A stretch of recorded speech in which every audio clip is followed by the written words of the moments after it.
बताइए क्या मामला है? मामला ये है कि मेरी माँ को मेरी बहनों को ये टॉर्चर करता था। कौन? यही मोहम्मद आरिफ, जो ये हत्याकांड का जो ये चश्मदीद गवाह आप लोग देख रहे हैं। ये हमेशा आए दिन कहीं तलवार लेकर के, कहीं चाकू लेकर के घर के अंदर कमरे में रखा रहता था।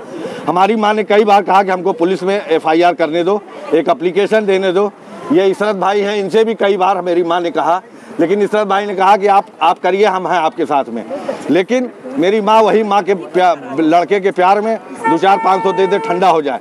हमेशा सबको इसने जो है घर के अंदर मारा पीटा, मेरा मोबाइल तोड़ दिया। आज तो उसने हद ही खत्म कर दिया कि हम 12 बजे सो रहे थे।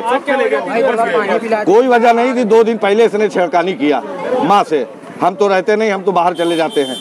मेरी पत्नी ने से एक बार इसने झगड़ने की कोशिश किया था, तो पत्नी ने तुरंत पुलिस को फ़ोन करके बुलाया था। ये लगा रोने लगा, हाथ पैर जोड़ने लगा, मेरी क्या गलती, हमें नहीं चाहिए, हमें ये कमरा दे दीजिएगा।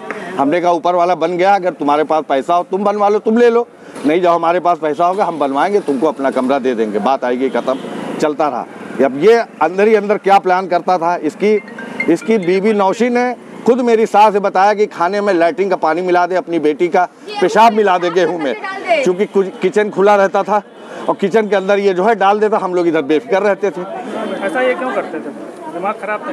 दिमाग नहीं खराब है, ये जानबूझ के इसने जो है पूरा जायदाद की लड़ाई का मामला है। ये पूरा घर समझ गए। मेरे बाप को कहता था पेंशन दो, पेंशन में 5000 रुपया हमको महीना दो, मेरी बीवी को खाना खिलाओ। यहाँ तक कि इसकी बीवी जिस दिन से आई है वो एक तलाकशुदा है।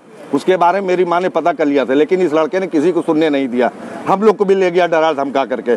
हम लोग चले गए, शायद अब सुधर जाए, शायद अब सुधर जाए, लेकिन ये जो है नहीं सुधरा। हमने इसे कहा कि तुम्हें जो चाहिए तुम ले लेना। बस ये ऐसे ही चलता था, ये मन में इसी तरीके के ये जो है। घर में अंदर कितने लोग थे? घर में मेरी बहन थी जी नाहिद, और मेरे वालिद साहब थे, और मेरी माँ थी, छोटा भांजा था। ये लोग गए थे स्कूल, तकवा स्कूल में। मेरे 2 बेटे हैं, दोनों गए थे स्कूल, तीनों। और हम लोग अपना उसको स्कूल से भेजने के बाद सो रहे थे। ये हुआ कि अभी 12 साढ़े 12 तक आ जाएंगे, तो फिर उठ करके इन लोगों के लिए बस ये उसके आने से पहले ही, सारे बच्चों को आने से पहले इसने धीरे धीरे कमरे के अंदर सबसे पहले ताला लगाना चालू किया। गेट के अंदर से ताला लगाया ताकि सिटकनी ना बन पाए, उधर से बंद कर दिया। इसके साथ 2 लड़के थे जो कि चापड़ लेकर के हमला कर रहे थे। जब मेरी माँ बहन ने चिल्लाया भाई बचाओ, भाई बचाओ, भाई बचाओ, जब हम लोग बाहर आते तो उसने चापड़ से हमला करने की कोशिश किया मेरे ऊपर, मेरे बीवी को और मेरे बच्चों के ऊपर। जब उसने हमला करने की कोशिश किया तो इससे हाथापाई तो नहीं हो पाई। हम लोग जल्दी से दरवाजे के अंदर घुस गए और दरवाजे में सिटकनी नहीं रख पा रही थी, और बस ये जो है हम लोग खींच करके दरवाजा अंदर से बैठ गए। इसने बहुत कोशिश किया, फिर इसने सिलेंडर निकाली, सिलेंडर में आग लगाई। मेरी छोटी वाली बहन किचन में थी नौसीन, उसको इसने चापड़ से, वो नाहिद, उसको इसने चापड़ से, जबकि वहाँ लाश पड़ी हुई है।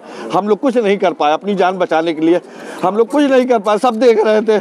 लेकिन इसने पूरी प्री प्लान्ड वे में ये इसने काम किया है। मेरी माँ को इसने पहले ही मार डाला। पता नहीं कैसे मेरे वालिद साहब बचे हैं कि नहीं बचे हैं, मुझे नहीं पता। मैंने अपने छोटे बेटे को, अली को, जाली से बाहर निकाला। हमने तो इन लोगों से भी कहा तुम लोग जाओ, हम इससे लड़ते हैं, लेकिन इन लोगों ने अब्बा अब्बा अब्बा कह के मेरी माँ थी, एक लड़का अरमान था, मेरी बहन का, मेरा भांजा पता नहीं कहाँ है बेचारा।